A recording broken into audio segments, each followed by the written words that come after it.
Well, you spoke several times before about ideological subversion. That is a phrase that I'm afraid some Americans don't fully understand.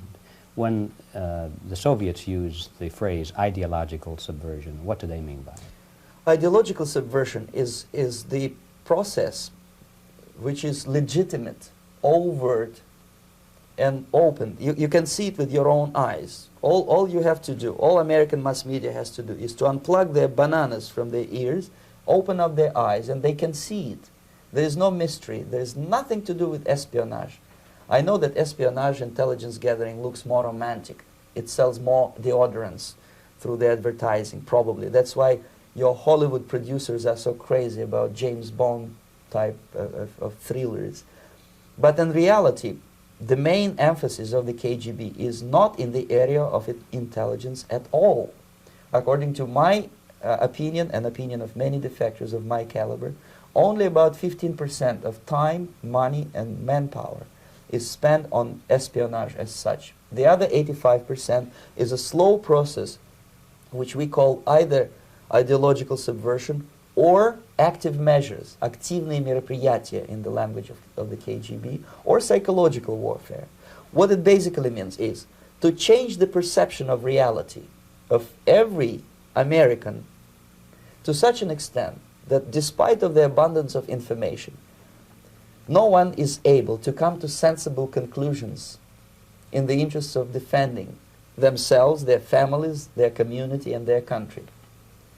It's a great brainwashing process which goes very slow, and it's divided in 4 basic stages.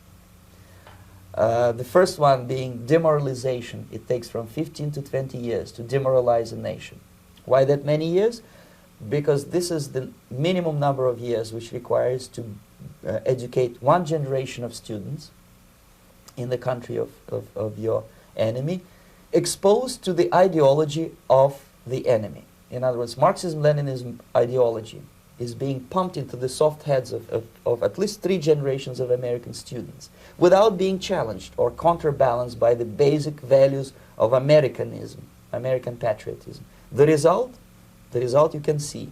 Most of the people who graduated in the 60s, dropouts or half-baked intellectuals, are now occupying the positions of power in the government, civil service, business, mass media, educational system.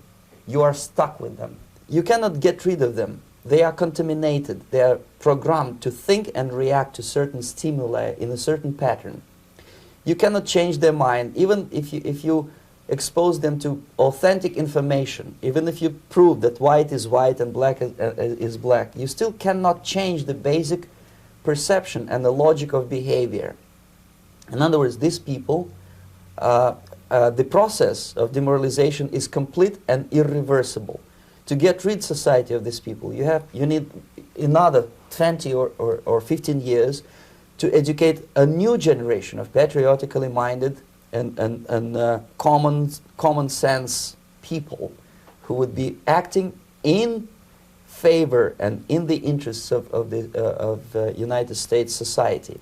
And yet these people who've been programmed and, as you say, in place, and Yes. who are favorable to an opening with the Soviet concept, these are the very people who would be marked for extermination in this country? Most of them, yes. Simply because the psychological shock when they will see in future what the beautiful society of equality and social justice means in practice, obviously they will revolt. They will be very unhappy, frustrated people. And the Marxist-Leninist regime does not tolerate these people. Obviously they will join the links of dissenters, dissidents. Unlike in present United States, there will be no place for dissent in future Marxist-Leninist America. Here you can get popular like Daniel Ellsberg and filthy rich like Jane Fonda for being dissident, for criticizing your Pentagon. In future, these people will be simply squashed like cockroaches. Nobody is going to pay them nothing for their beautiful, noble ideas of equality. This they don't understand, and it will be greatest shock for them, of course. The demoralization process in the United States is basically completed already.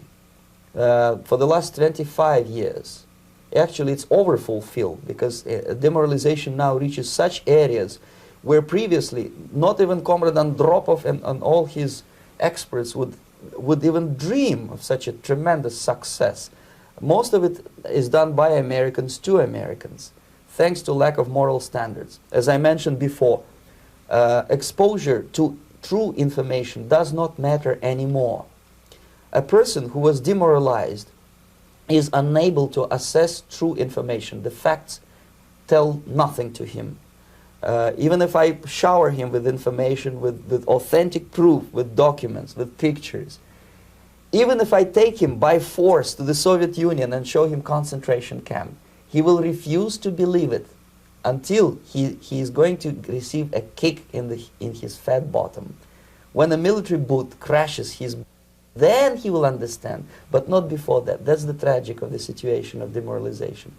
So basically America is stuck with demoralization, and unless, even if you start right now, here, this minute, you start educating new generation of Americans, it will still take you 15 to 20 years to turn the tide of ideological perception of reality back to normalcy and patriotism. The next stage is destabilization. This time, subverter does not care about your ideas and the patterns of your consumption. Whether you eat junk food and get fat and flabby, it doesn't matter anymore. This time, and it takes only from 2 to 5 years to destabilize a nation, what matters is essentials: economy, foreign relations, defense systems. And you can see it quite clearly that in some areas, in such sensitive areas as defense and economy, the influence of Marxist-Leninist ideas in the United States is absolutely fantastic. I could never believe it 14 years ago when I landed in this part of the world, that the process will go that fast. The next stage, of course, is crisis. It may take only up to 6 weeks to bring a country to the verge of crisis. You can see it in Central America now. And after crisis, with a violent change of power, structure, and economy, you have so-called the period of normalization. It may last indefinitely. Normalization is a cynical expression borrowed from Soviet propaganda. When the Soviet tanks moved into Czechoslovakia in '68, Comrade Brezhnev said, "Now the situation in brotherly Czechoslovakia is normalized." This is what will happen in the United States if you allow all these schmucks to bring the country to crisis, to promise people all kind of goodies and the paradise on earth, to destabilize your economy, to eliminate the principle of free market competition, and to put a big brother government in Washington, D.C., with benevolent dictators like Walter Mondale, who will promise lots of things, never mind whether the promises are fulfillable or not. He will go to Moscow to kiss the bottoms of new generation of Soviet assassins. Never mind. He will create false illusions that the situation is under control. Situation is not under control. Situation is disgustingly out of control. Most of the American politicians, media, and educational system trains another generation of people who think they are living at a peacetime. False.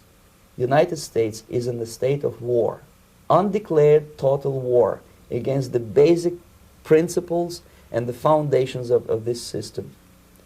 And the initiator of this war is not Comrade Andropov, of course. It's the system. However ridiculous it may sound, the world communist system or the world communist conspiracy, whether I scare some people or not, I don't give a hoot. If you are not scared by now, nothing can scare you. But you don't have to be paranoid about it. What actually happens now, that unlike myself, you have literally several years to live on unless the United States wake up. The time bomb is ticking. With every second, the disaster is coming closer and closer. Unlike myself, you will have nowhere to defect to, unless you want to live in Antarctica with penguins. This is it. This is the last country of freedom and possibility. Okay, so what do we do? What is your recommendation to the American people?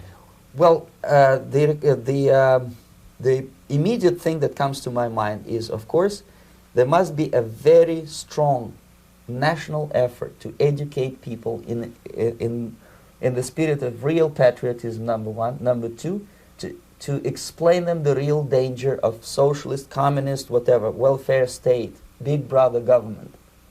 If people will fail to grasp the impending danger of that development, nothing ever can help United States. You may kiss goodbye to your freedom, including freedoms to homosexuals, to prison inmate. All these freedoms will vanish, evaporate in 5 seconds, including your precious lives. The second thing, the moment at least part of United States population is convinced that the danger is real, they have to force their government. And I'm not talking about sending letters, signing petitions, and all this beautiful, noble activity. I'm talking about forcing United States government to stop aiding communism. Because there is no other problem more burning and urgent than to stop the Soviet military-industrial complex from destroying whatever is left of the free world. And it is very easy to do. No credits, no technology, no money, no political or diplomatic recognition, and of course no such idiocy as grain deals to USSR. The Soviet people, 270 millions of Soviets, will be eternally thankful to you if you stop aiding a bunch of murderers who sit now in Kremlin and whom President Reagan respectfully calls government. They do not govern anything, least of all such complexity as the Soviet economy. So basic, two very simple, maybe too simplistic answers or solutions, but nevertheless they are the only solutions. Educate yourself, understand what's going on around you. You are not living at the time of peace. You are in a state of war, and you have precious little time to save yourself. You don't have much time, especially if you are talking about young generation. There's not much time left for convulsions to the beautiful disco music. Very soon it will go, just overnight. If we are talking about capitalists or wealthy businessmen, I think they are selling the rope on which they will hang very soon. If they don't stop, if they cannot curb their unsettled desire for profit, and if they keep on trading with the monster of the Soviet communism, they are going to hang very soon. And they will pray to be killed, but unfortunately they will be sent to Alaska probably to manage industry of slaves. It's simplistic. I know it sounds unpleasant. I know Americans don't like to listen to things which are unpleasant. But I have defected not to tell you the stories about such idiocy as microfilm, James Bond type espionage. This is garbage. You don't need any espionage anymore. I have come to talk about survival. It's a question of survival of this system. You may ask me, what is it in for me? Survival, obviously, because unlike, as I said, I am now in your boat. If we sing together, we'll sing beautifully together. There is no other place on this planet to defect to.